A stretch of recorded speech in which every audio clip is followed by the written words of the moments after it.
Hey, let's try true or false, okay, guys? All right, so true or false? Brushing your hair 100 times a day will stimulate your hair follicles and your hair will grow. False. Why is that? Vigorous brushing can cause damage, injury to your scalp and cause actual hair loss. So that is false.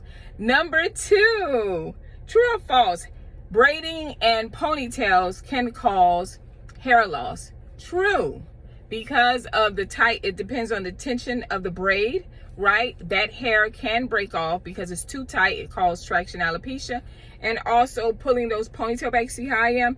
And you do that too tightly and constantly, yes, it will cause. So that is actually true. It can cause hair loss. Number 3, hats encourage hair loss because the hair can't breathe.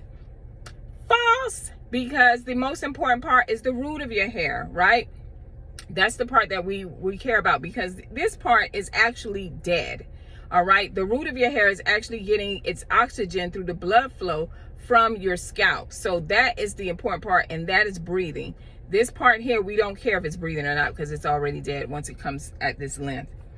Number 4, shampooing your hair too much can cause it to fall out. That is false.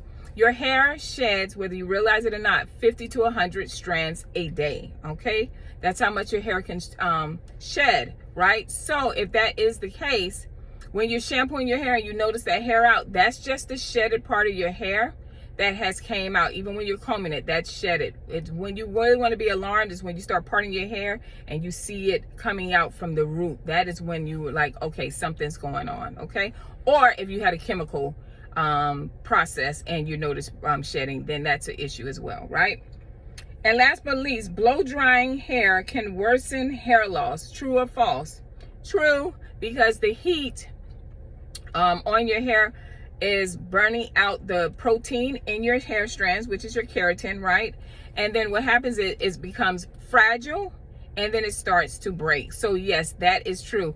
I would love for you guys to respond and tell me what did you come up with? Did you think it was true or did you think it was false, right? And if you like what this channel is doing and the conversations that we're having, right, go ahead and hit the follow button. And if you're a mom that's maneuvering through hair loss postpartum, whether it or it may be something underlining, go ahead and hit the like button. And there is a no cost there's a no cost training on my page, so go ahead and hit like and take a look at that. See you guys next video. Bye.